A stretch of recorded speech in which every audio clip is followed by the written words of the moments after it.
اعوذ باللہ من الشیطان الرجیم بسم اللہ الرحمن الرحیم۔ السلام علیکم۔ 10th کلاس تعلیمات اسلام میں آج ہم جہاد کے متعلق پڑھیں گے۔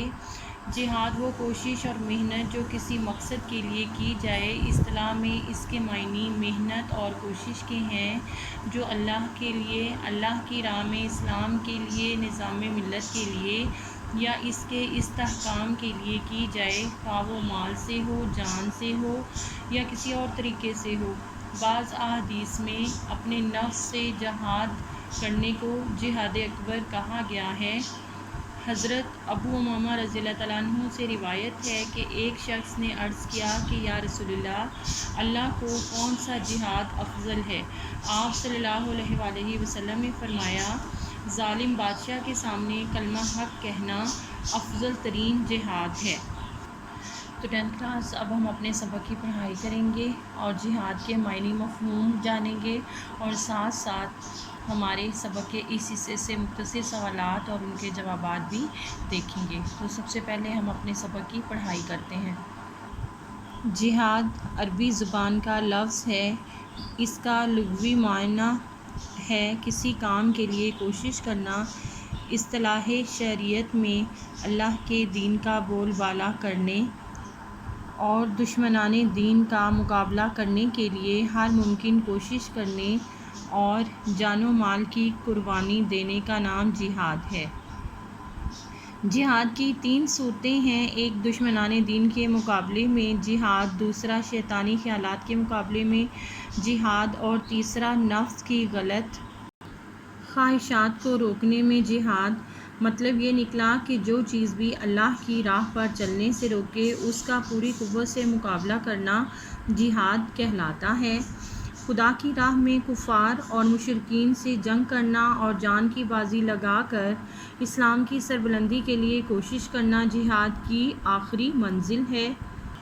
قرآن حکیم میں جہاد کی اس قسم کو قتال فی سبیل اللہ کہا گیا ہے۔ اللہ کی راہ میں لڑنا جہاد کی قسموں میں سے ایک قسم ہے۔ چونکہ ایک مسلمان جنگ کی صورت میں اپنی جان بھی اللہ کے دین کی خاطر قربان کر دیتا ہے، اس لیے ایسے مجاہد کا مقام دوسروں سے بہت بلند ہو جاتا ہے۔ اگر وہ میدان جنگ میں شہید ہو جائے تو خدا اسے مردہ کہہ کر پکارنا گوارا بھی نہیں کرتا بلکہ دائمی زندگی سے نوازتا ہے۔ جہاد کی اہمیت۔ جہاں جہاد بظاہر اسلام کے 5 بنیادی ارکان میں شامل نہیں ہے لیکن حقیقتاً سب کی روح جہاد ہے۔ ارکان رکن کی جمع ہے اور رکن عربی میں ستون کو کہتے ہیں۔ کلمہ، نماز، زکوٰۃ، روزہ، حج اسلام کے ارکان ہیں جن پر اسلامی عمارت کھڑی ہوتی ہے۔ جہاد اس عمارت کی چھت ہے اور اس کی حفاظت کے لیے ڈھال ہے۔ اگر جہاد نہ ہو تو نہ دین باقی رہتا ہے اور نہ دین کے ارکان۔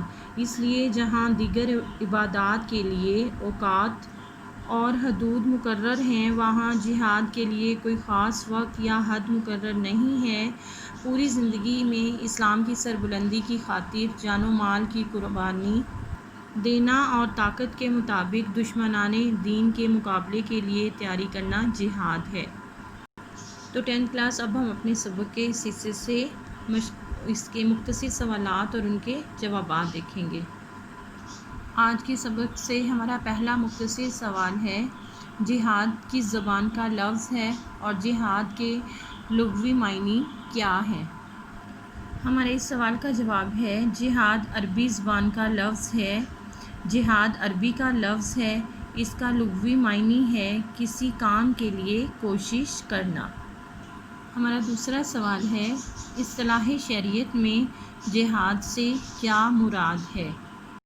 ہمارے اس سوال کا جواب ہے، اصطلاح شریعت میں اللہ کے دین کا بول بالا کرنے اور دشمنان دین کا مقابلہ کرنے کے لیے ہر ممکن کوشش کرنے اور جان و مال کی قربانی دینے کا نام جہاد ہے۔ ہمارا اگلا سوال ہے، جہاد کی کتنی صورتیں ہیں؟ تحریر کریں۔ ہمارے اس سوال کا جواب ہے، جہاد کی 3 صورتیں ہیں، ایک دشمنان دین کے مقابلے میں جہاد، دوسرا شیطانی خیالات کے مقابلے میں جہاد، اور تیسرا نفس کی غلط خواہشات کو روکنے میں جہاد۔ مطلب یہ نکلا کہ جو چیز بھی اللہ کی راہ پر چلنے سے روکے اس کا پوری قوت سے مقابلہ کرنا جہاد کہلاتا ہے۔ ہمارا اگلا سوال ہے، جہاد کی اہمیت بیان کریں۔ تو 10th کلاس ہمارے اس سوال کے جواب میں جہاد کی اہمیت کے بارے میں جو ٹاپک ہے وہ پورا آ جائے گا، یعنی یہاں سے جہاد بظاہر اسلام کے 5 بنیادی ارکان میں شامل نہیں ہے، لیکن حقیقتاً ان سب کی روح جہاد ہے۔ یہاں سے لے کے آخر تک ہم اس میں پورا لکھیں گے، یعنی یہاں تک طاقت کے مطابق دشمنان دین کے مقابلے کے لیے تیاری کرنا جہاد ہے۔ تو 10th کلاس تمام سوالات محنت اور لگن سے یاد کریں۔ آج کے لیے اتنا ہی، کل اپنے اگلے سبق کے ساتھ انشاءاللہ پھر ملیں گے، تو کل تک کے لیے اللہ حافظ۔